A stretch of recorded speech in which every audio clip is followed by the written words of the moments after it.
Welcome to the DAZN Boxing Show presented by AutoZone. I'm Chris Mannix. He is the former junior middleweight champion, Sergio Mora. And Sergio, I love a good rivalry. And this Eddie Hearn versus Frank Warren fight card is one of the best we've seen in a long time. Heavyweights, middleweights, featherweights. You've got a little bit of everything over in Saudi Arabia this week. And I want to start in the lower weight classes, specifically Raymond Ford against Nick Ball. Now, Ray Ford is someone that you and I have called a lot of fights.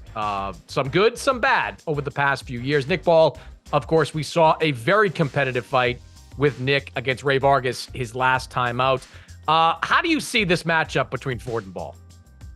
Tell you what, man, they're matching up Ray Ford very tough after this Kolmotov fight. I mean, from Magdaleno to Kolmotov to now Nick Ball. I mean, undefeated fighter, very tricky fighter, very, very sneaky, good fighter Nick Ball is. But I like the experience from Ray Ford. I like what he picked up in those tough fights, those tough outings, knowing how to gut it out. We know that he's a brilliant boxer. You called it. You know, we called his early fights. We've seen this kid they're groomed him into a champion. Now, a lot of credit to Eddie Hearn, a lot of credit for Ray Ford for doing what he's doing. So I just think all that has finally reached his peak, and he's on the championship level now. And I think he's gonna do that against Nick Ball. You know what worries me a little about this fight for Raymond Ford is Nick Ball is all pressure all the time. Like, you have got to be on it to keep Nick Ball from just overwhelming you with offense. And I think Raymond Ford has the skill set to do that. But I worry about his ability to do that at this weight. Now, we both know that, Ray Ford is not long for featherweight. In fact, if this opportunity didn't come up in Saudi Arabia, I think Ray Ford's next fight would have been at 130 pounds. He just has to kill himself to get down to 126. And look, in the last few weeks, we've seen some high-profile examples of kind of the dangers of fighters staying at a weight too long. I thought a couple of weeks ago, Joe Cordina, one of the reasons he lost his world title was because he just couldn't make 130 anymore. He was too big for the weight class. Similarly, just this past week, I thought Josh Taylor was weaker at 140 than he would have been at 147. And I feel the same way now about Raymond Ford. I mean, I think he'll make the weight because he makes the weight. Like, he's a professional like that. But when you get to like the 6th, 7th, and 8th round, and Nick Ball is in your face and continues to be in your face, I can see kind of a similar type of fight that happened between Ball and Vargas, where, Vargas gets off to a good start. I can see Ford getting off to a good start, but then I think Nick Ball might just overwhelm him and could even stop him in this fight. No, I don't see Raymond Ford getting stopped in this fight. Like I said, he keeps the fight in the middle of the ring. He has an excellent jab. He takes a good punch as well. Nick Ball's aggression, it's something to really admire. But Ray Ford, as long as he stays off the ropes, if you see Raymond Ford against the ropes, then Nick Ball's doing his job, and they're going to give him credit for that pressure. But if he keeps the fight in the middle of the ring, going laterally, going clockwise and counterclockwise, just staying behind the jab, not taking too many chances, Ford should win a comfortable decision because he's just a better boxer. And I'm always gonna credit the boxer over the pressure fighter. He just has more tools in the bag. I think if Raymond Ford is at his best, he will do that. I agree with you. I just have questions about his ability to be at his best at this weight class any longer. Two prospects at 160 who are kind of borderline contenders right now: Hamza Shiraz and Ammo Williams. Shiraz has become a big name over in the UK. We've seen a lot of Ammo Williams over the last couple of years. Sergio, I think Ammo Williams is coming to destroy. I don't think Ammo Williams is coming to win a boxing match against Shiraz. I think he's coming to take his head off in this fight. I think he believes that Shiraz has a weak resume. I think he believes Shiraz has never faced someone the talent level of him. And I think Ammo's going to go out and try to make the biggest statement of this entire night. How do you see it? I think that's going to be that's going to work against him. That might be his downfall. And if there's going to be an upset in this card, I'm going to pick Shiraz on this one. I mean, I like what I see. He's a 6'3" middleweight that fights aggressive, goes to the body, knows how to keep on the outside, has heavy hands. He can punch with both hands. You're not accustomed to fighting, taller fighters. I mean, Ammo Williams, 6 foot tall. I mean, he's usually has the height and the reach advantage. He's not going to have that against Shiraz. So Shiraz is going to have that. The aggression, I think the power is going to be on Shiraz's side as well. And the fact that Ammo's not respecting all this, it's a red flag. This is going to be a toss-up type fight. And if you want to bet an upset, bet on Shiraz. This is going to be a tricky one, Mannix, I'm telling you. Let me ask you this. Just look, I think Shiraz is a good fighter, but who is he beaten that makes you believe that he has this kind of elite skill? Well, who has Liam Ammo Walsh? Williams beaten? I mean, he had his hands full against Liam Williams. I mean, who has he beaten?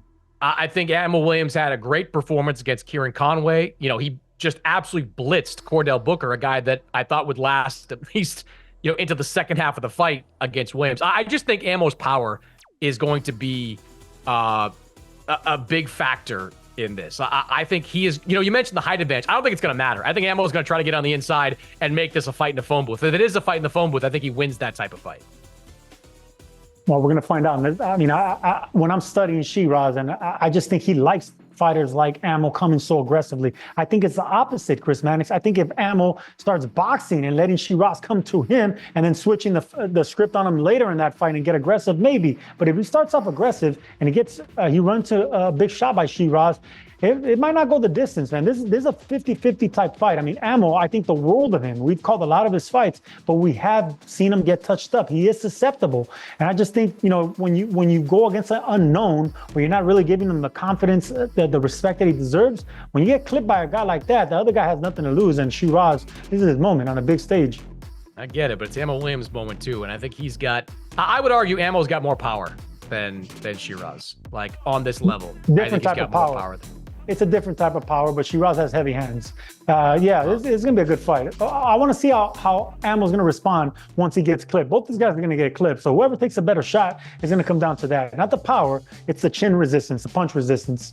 All right, so we can probably say the same thing about the two heavyweight fights that are at the top of the bill. Let's start with Danny Dubois against Filip Hrgović. I thought Danny Dubois really showed something he needed to show, kind of some resolve, some toughness in that fight against Jarrell Miller. Looked like he was on his way to a loss in the first half of the fight, comes back and knocks Jarrell Miller out. We've seen a lot of Filip Hrgović as well. He has one of the two losses hung on Li Zhang a couple of years ago. This is a big fight, Sergio. I'm not sure if it's going to be for the IBF title right now, but it's a title type fight for both men. What do you think? No, it's a title money type fight. I mean, the winner gets Anthony Joshua possibly. So this, whether it's a title fight or not, and this is a huge fight for both men. I like the fact that Hrgović has that Olympic background. I like the fact that he has the better names on his resume where he's beaten them. Triple D, Dubois, I don't think he takes a big punch. I think that's going to be his downfall here. Hrgović takes the best punch in heavyweight boxing in the heavyweight division. So I just like Hrgović by knockout here. Both have big power. Both are 6'5+. So it's going to be whoever lands first, but whoever takes that better shot once again. And I think that's Filip Hrgović just all around. I think he's a better fighter. Inside, outside, better chin. Filip Hrgović. Do you have any concerns, though, about Hrgovic's resume? I mean, Danny Dubois has fought some of the better fighters at heavyweight. He hasn't won a few of them, but he has faced Joe Joyce. He has faced Alexander Usyk. He has faced Jarrell Miller. When you look at Hrgović, yeah, he's been kind of the boogeyman for the last few years, but his best win came against Li Zhang, and frankly, that was a debatable win. That was a disputed win on the undercard of AJ versus Usyk. So, do you have any concerns about the resume of Hrgović coming in?